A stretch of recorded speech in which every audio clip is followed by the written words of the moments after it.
नमस्कार, मैं विनोद कुमार आप सभी का स्वागत करता हूं अपने इस YouTube चैनल पे। आज हम बात करेंगे सुशांत सिंह राजपूत के डेथ के बारे में।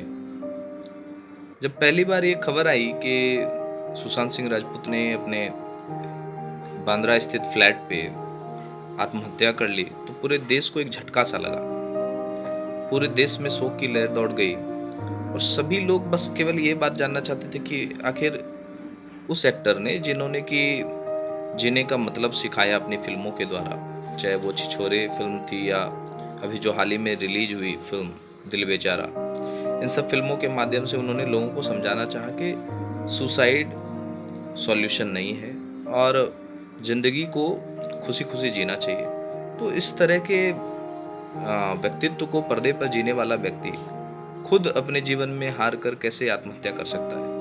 ये लोगों के मन में सवाल उठने लगा कि आखिर क्या वजह रही सुशांत सिंह राजपूत के ये कदम उठाने की। लोग आश्चर्य व्यक्त कर रहे थे कि ऐसा क्यों और क्या कारण रहा कि इस तरह उनको अपनी जिंदगी से हाथ धोना पड़ा। पुलिस ने तो इन्वेस्टिगेशन शुरुआत ही करी सुसाइड मानकर, और मीडिया चैनल्स पे भी सारे न्यूज़ चैनल्स वाले ने एक ही इसी तरह की न्यूज़ को चलाना शुरू किया, जो कि केवल और केवल इस मौत को सुसाइड साबित करना चाहती थी। हम लोगों को भी एक तरफ से विश्वास सा होने लगा था, क्योंकि पोस्टमार्टम रिपोर्ट भी जो आई या फिर विसरा रिपोर्ट जो आई, ये सब चीज़ें इशारा कर रही थी सुसाइड की ओर। लेकिन अब जिस प्रकार से इस केस में घुमाव आया है और जिस तरह परत दर परत बातें खुल रही हैं, ये सब चीज़ें एक शक के घेरे में खड़ा करती है मुंबई पुलिस को, वहाँ की सरकार को। इस मामले में मुंबई पुलिस ने सिर्फ एक ही काम किया, वो सिर्फ और सिर्फ इस मामले को रफा दफा करना चाहते थे, जल्द से जल्द इस केस को खत्म करना चाहते थे। इस वजह से कभी किसी निर्देशक को, प्रोड्यूसर को, एक्टर को बुलाकर झूठ मूठ का पूछताछ करने का नाटक किया, जबकि जिस चीज़ों पे उन्हें वाकई में पता करने की ज़रूरत थी, उस चीज़ों को तो उन्होंने देखना भी ज़रूरी नहीं समझा। कहीं ना कहीं सरकार का भी दबाव रहा होगा, लेकिन पुलिस का भी काम है कि वो स्वतंत्र रूप से जांच करे। लेकिन अभी तक इस केस में इस तरह का बातें देखने को नहीं मिला है। और अब तो जिस प्रकार से महाराष्ट्र के कुछ नेता जो बयानबाजी कर रहे हैं, ये तो बेहद ही शर्मनाक है और शर्म की बात है कि कैसे कैसे लोग हैं और किस प्रकार की बातें करते हैं। महाराष्ट्र की सत्ता में जो मुख्य रूप से जो पार्टी अभी एक्टिव है शिवसेना की, वो कभी बीजेपी के साथ होती थी और आजकल वो कांग्रेस के साथ है। लेकिन मेरा पर्सनल पॉइंट ऑफ व्यू तो ये है कि ये पार्टी हमेशा से ही बिहार के अगेंस्ट रही है और कहीं ना कहीं इसने देश में बांटने का ही काम किया है। इस पार्टी की विचारधारा बिल्कुल ही बदतर है और इन लोगों की सोच बहुत ही बेकार है और घटिया है। आखिर जब बिहार के इतने बड़े सेलिब्रिटी सुशांत सिंह राजपूत के साथ इस प्रकार की घटना हो गई और इस केस की भी जांच वो सही ढंग से नहीं कर पा रहे हैं, अगर किसी बिहार के आम आदमी की जान चली जाती है तब तो वहां पर शायद वहां की पुलिस मुकदमा भी दर्ज नहीं करेगी। और किस प्रकार से उम्मीद करेगी एक आम आदमी यहाँ के राज्य से वहां जाने वाले लोग जो काम करते हैं या जो नौकरी करते हैं, सरकारी नौकरी में हैं, उन लोगों के साथ अगर किसी तरह की घटना होती है तो वहाँ की पुलिस तो शायद मुकदमा भी दर्ज ना करे। ये दुर्दशा है महाराष्ट्र के अंदर बिहार के लोगों की।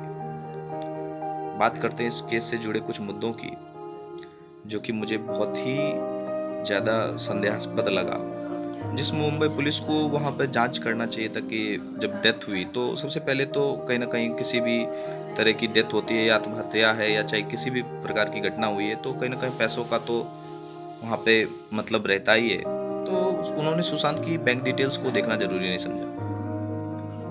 उन्होंने जो प्राइम सस्पेक्ट थी रिया चक्रवर्ती, उनको कॉल तक किया। ये कहाँ की पुलिसिंग थी? और जब सुशांत की बहन वहाँ पर मौजूद थी तो पोस्टमार्टम करने के लिए संदीप सिंह की परमिशन क्यों ली गई? यहाँ तक कि उन्होंने ही हॉस्पिटल तक बॉडी के साथ जो व्यक्ति थे एम्बुलेंस में, वो संदीप सिंह ही थे। आखिर ऐसा क्यों हुआ? क्या वजह थी इसकी? सुशांत ने कुल 56 सिम कार्ड बदले थे। आखिर क्या वजह रही? क्या कोई थ्रेट मिल रही थी उन्हें? इस एंगल पे क्यों नहीं जांच करी गई? तब के बावजूद अगर फिर भी मान लें कि उन्होंने सुसाइड ही किया, तो जब सुशांत सिंह राजपूत के पिता ने एफआईआर दर्ज कराया और जब बिहार पुलिस वहां जांच करने पहुंची, तो फिर मुंबई की पुलिस ने वहां कॉपरेट क्यों नहीं किया?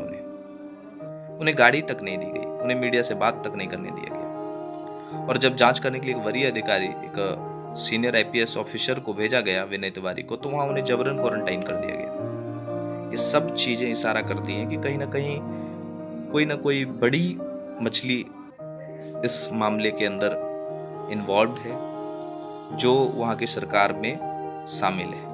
इन सब मामले में मुंबई पुलिस का रोल बहुत ही घटिया रहा, बेहद ही घटिया रहा और शक के घेरे में रहा। कहीं ना कहीं ये बात एक बार फिर से साबित करती है कि किसी भी राज्य की पुलिस हो, वो वहाँ की राज्य सरकार के हिसाब से ही काम करती है। जिस सरकार की गवर्नमेंट होगी वहाँ पे उसके लिए काम करेगी। तो क्या यही पुलिस सिस्टम है हमारे देश का?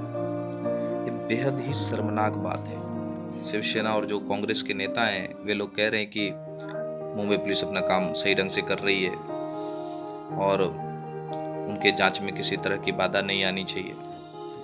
अब सभी लोगों को याद होगा, कुछ 1-2 महीने पहले ही 2 संतों की हत्या भी करी गई थी महाराष्ट्र के अंदर। उस मामले को तो अब बिल्कुल कोई नहीं जानता और ना ही मीडिया में उस मामले को लाया जा रहा है।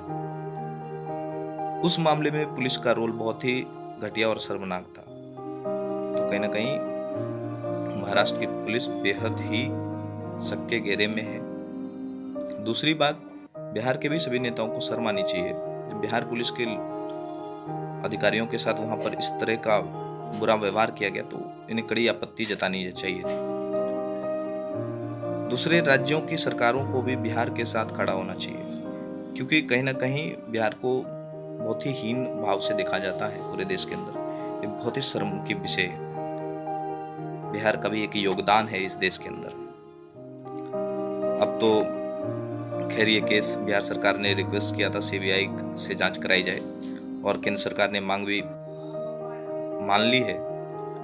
लेकिन हमारा आग्रह प्रधानमंत्री नरेंद्र मोदी से और गृह मंत्री अमित शाह से आग्रह है कि वो कृपया इस मामले की खुद निगरानी करें, क्योंकि कहीं ना कहीं इसमें कुछ बड़े नेता शामिल हैं और जिस तरह से इस केस को दबाने का प्रयास किया जा रहा है, जिस तरह से एक उभरते सितारे का करियर खत्म किया गया और जिस तरह एक गैंग वहां पे एक्टिव है बॉलीवुड में, किसी बाहर के लोगों को मौका नहीं देना चाहता, ये बेहद ही शर्म की बात है और इस चीज पे एक्शन लेना चाहिए। धन्यवाद। आपका अपना अभिनव कुमार। अगर आपको ये वीडियो अच्छा लगा हो तो लाइक करें, शेयर करें और हमारे YouTube चैनल को सब्सक्राइब करें। Thank you.